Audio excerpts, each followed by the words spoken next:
नमस्कार दोस्तों। दोस्तों, यदि हम अपने आप को समय रहते हुए मजबूत नहीं करेंगे, तो हमारा भी वही हाल होगा जो आज के डेट में हमारा एक पड़ोसी मुल्क झेल रहा है। आप सबको पता चल गया होगा कि मैं किस देश की बात कर रहा हूँ। जी हाँ दोस्तों, मैं अफ़गानिस्तान की बात कर रहा हूँ, जहाँ पे आज के डेट में तालिबान ने अपने पूरे देश में इस तरह से कब्जा कर लिया है कि वहाँ पे औरतों पे अत्याचार हो रहे हैं, मानवता शर्मसार हो रहा है, वहाँ पे लोग डरे हुए हैं, सहमे हुए हैं और अपने देश छोड़ के जाना चाह रहे हैं। यहाँ तक कि उस देश का राष्ट्रपति तक उसको छोड़ के चला गया है। तो आप इससे अंदाज़ा लगा सकते हो कि वहाँ पे तालिबान का कितना आतंक है। दोस्तों, हम सबके मन में ये उत्पन्न हो रहा होगा क्वेश्चन कि ये इन चंद दिनों में ही कैसे अचानक से हमें न्यूज़ देखने को मिला कि ये तालिबान ग्रुप क्या है और ये कैसे एक पूरे के पूरे देश पे, एक पूरे मुल्क पे कब्जा कर लिया। ये कोई दोस्तों आसान खेल तो है नहीं कि किसी एक शहर पे नहीं कब्जा किया। लगभग आपको अफगानिस्तान के 43 प्रांत हैं जिन पे आसानी से तालिबान ने, अफगानी सैनिक ने अपने हथियार डाल दिए और उन्होंने आसानी से कब्जा कर लिया। तो आज के वीडियो में हम पूरा समझेंगे डिटेल में कि कैसे तालिबान ग्रुप वहाँ पे उत्पन्न हुआ और कैसे उसने कब्जा किया। दोस्तों, ये पहली बार नहीं है कि अफगानिस्तान में तालिबान ने कब्जा किया है। 1999 2000 के टाइम 2000 ईयर के टाइम तक अफगानिस्तान में तालिबान का कब्जा रहा है। दोस्तों, सबसे पहले तालिबान 1980 के दौर में उभरा था। उस समय सोवियत संघ हुआ करती थी, जो अपने सैनिकों को अफगानिस्तान से जब वापस बुलाने लगी तो उस समय क्या हुआ कि वहाँ पे तालिबान उभरना शुरू हुआ। तालिबान पहले धीरे धीरे ग्रामीण इलाकों में अपना पैठ जमाना शुरू किया। धीरे धीरे इस तरह से उसने ऐसे पैठ जमाए कि उसने एक बार पहले भी 98 के टाइम पे अफगानिस्तान के राष्ट्रपति को अपने गद्दी छोड़ने पर मजबूर किया और पूरे देश पे कब्जा कर लिया। यहाँ तक तो अफगानिस्तान में तालिबान का सब कुछ ठीक चल रहा था, लेकिन एक वो दौर आया जहाँ पे तालिबान का अंत होने का समय शुरू हुआ। वो कब शुरू हुआ? तो वो हुआ आपको जब अमेरिका में सितंबर 2001 में वर्ल्ड ट्रेड सेंटर पे हमला हुआ था। अलकायदा ने हमला किया था और ओसामा बिन लादेन उसका प्रमुख था। तो उस समय तालिबान ग्रुप पे ये आरोप लगे कि ये अलकायदा को और ओसामा बिन लादेन को पनाह दे रहा है।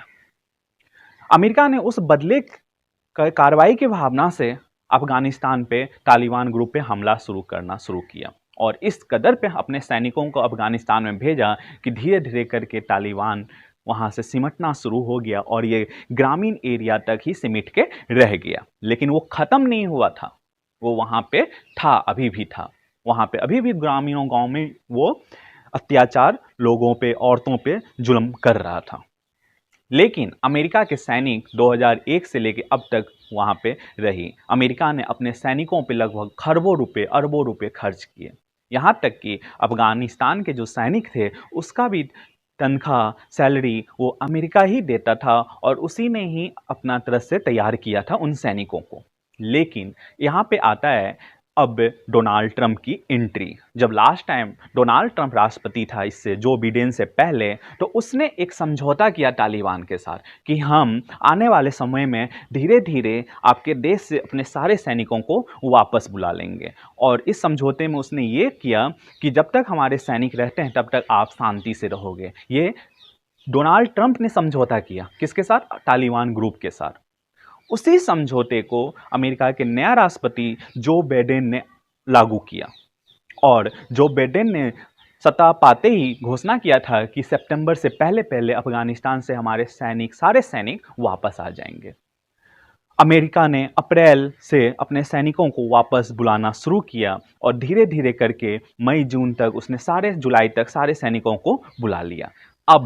अब तालिबान को अपना रास्ता दिखना शुरू हुआ और अब उस तालिबान ग्रुप की एंट्री होती है अफगानिस्तान के ग्रामीण इलाकों से शहरी इलाकों में और धीरे धीरे उसने कब्जा करना हर जगह शुरू कर दिया और अमेरिका अपने हाथ पैर सब खींच लिया पीछे। यहाँ पे अमेरिका की राजनीति आती है कि वो किस तरह का पॉलिटिक्स खेलता है गरीब देशों के साथ, मजबूर देशों के साथ, कि जब मन करता है वो कब्जा करके वहाँ के लोगों को शांति का भरोसा देता है कि हम डेमोक्रेटिक व्यवस्था लागू करेंगे।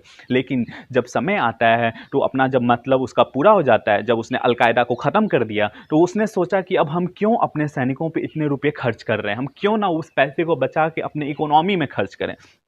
इसकी वजह से आज के डेट में अफ़गानिस्तान में लोग वहाँ के झेल रहे हैं कि जो लोग जो हम एक टाइम पे कभी देखते थे कि भारत और पाकिस्तान का विभाजन हुआ था, उस समय लोग जैसे ट्रेनों पे, बसों में चढ़ के जाते थे, आज की डेट में लोग एरोप्लेन पे चढ़ गए। और हमने पीछे एक सोशल नेटवर्किंग साइट पे वीडियो भी देखा था कि उसमें कैसे एरोप्लेन से एक गिर के व्यक्ति गिर गया, एक उसमें फुटबॉल का, अफ़गानिस्तान का नेशनल टीम का फुटबॉल प्लेयर भी था जिसकी भी मृत्यु हुई।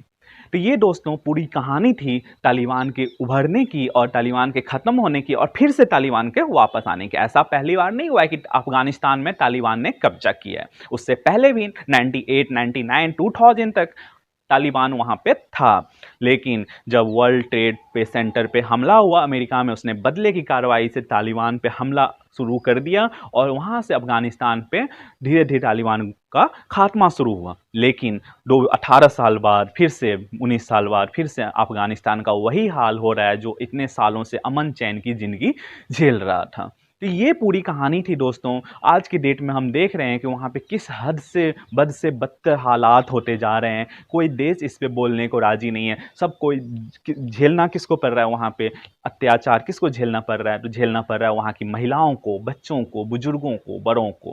कि सबको आज के डेट में वहाँ पे अपनी चिंताएं सता रही हैं कि हमारे आने वाला समय कैसा होगा। दोस्तों, तालिबान से लोग क्यों इतने आतंक खा रहे हैं? तो ये आतंक तालिबान ने अपना सेटअप किया हुआ है। उसने ये बोला हुआ है कि जो पुरुष होंगे वो बिना दाढ़ी के नहीं दिखेंगे और जो लेडीज़ होंगी, महिलाएं होंगी, वो पूरी बुर्का में होंगी। पाँव, सर से लेके पैर के सैंडल तक उनका पूरा बुर्का ढका होना चाहिए। ये वहाँ का कानून है। 10वीं के बाद से, 10 साल के बाद से कोई महिलाएं पढ़ नहीं सकती, हायर एजुकेशन ले नहीं सकती हैं। टीवी देखने पे, संगीत सुनने पे, फ़िल्म देखने पे पाबंदी लग चुकी है वहाँ पे। इन सब को झेल रहे हैं अफ़गानिस्तान के लोग। सोचो, आज की डेट में हमारी ज़िंदगी में यदि हमारी पढ़ाई छीन ली जाए, हमें टीवी देखने से, हमें फ़िल्म देखने से, संगीत सुनने से यदि कोई रोक दे, तो हमारा क्या हाल होगा?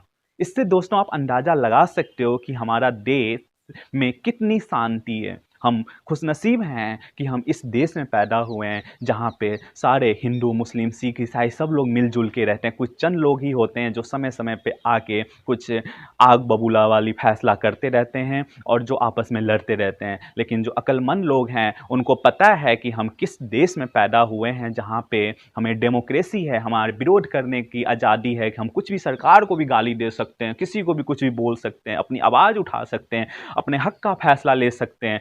ये वो देश भारत ही है जहाँ पे हम अपने हिसाब से रह सकते हैं। बाकी आप मुल्कों की हालात देख ही रहे हो कि किस कदर, पाकिस्तान में वही हाल, अफ़गानिस्तान में वही हाल, आप ईरान का देख लो, इराक का देख लो, इस्लामिक कंट्री का देख लो, क्या हाल हो रहा है वहाँ पे।